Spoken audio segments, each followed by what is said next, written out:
When you think of the sky, what do you think about? Do the stars play into effect? What about the moon? Any other planets?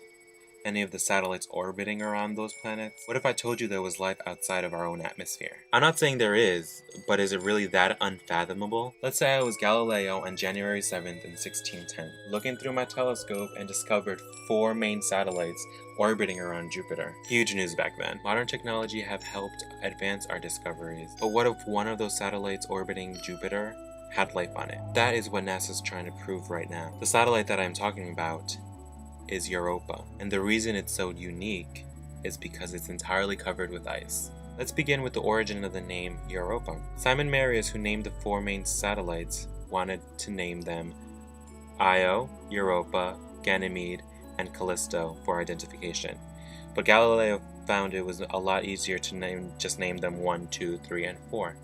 Europa was 2. In mythology, Europa was a Phoenician woman. Her name means wide-eyed and broad-faced, which ultimately suggested that she represented a lunar cow, symbolically. Zeus was completely enamored by her and decided to disguise himself as a tame white bull. He then blended himself into the herd that belonged to Europa's family. Europa noticed the tame white bull and eventually decided to mount on his back. Zeus took this opportunity to whisk her away into the sea and onto the island of Crete. He revealed himself then and made Europa the first queen of Crete, and she bore him 4 sons. Now you're probably thinking, what does this have to do with Jupiter and its satellite Europa?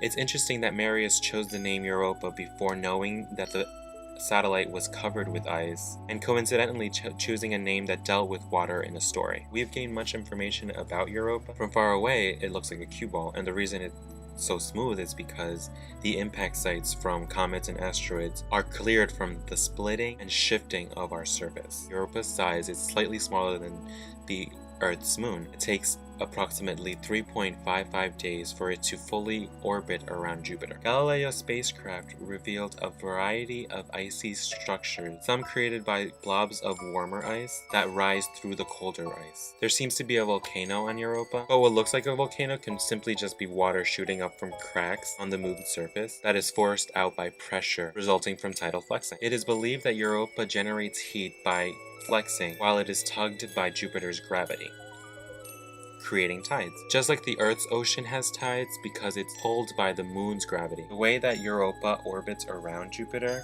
is that as it turns, sometimes it gets closer and then it also gets farther away. So as it's closer, it gets stretched out. When it's farther, it contracts, much like how a paperclip, if you go back and forth, it generates heat. And if you put it to your lip, it's hot. It may even be hot enough that if the mantle encounters water, it might create black smokers like we see on the bottom of our Earth's surface, an environment in which primitive organisms might be able to survive. But what proof is there that there is life on Europa, and what's being done to get closer to that proof? Observation with the Goddard High-Resolution Spectrograph revealed that Europa has a tenuous atmosphere that is mostly composed of oxygen, O2. In September of 1999, the discovery was announced, based on infrared data from Galileo, of frozen sulfuric acid on Europa. This may originate from inside the moon or from volcanoes on neighboring Io. Either way, the implication for European life is ambiguous. While sulfuric acid is unpleasant to humans, many bacteria on Earth can prosper from sulfur-rich and acid-rich environments. NASA plans a possible mission to Europa, where they put a lander on its surface. It will drill through the ice layers and release a probe, which are called hydrobots, which are remote-control submarines, to explore the undersea realm. We've explored the mythological story of Europa, dug into the major facts of Europa, and with those facts concluded that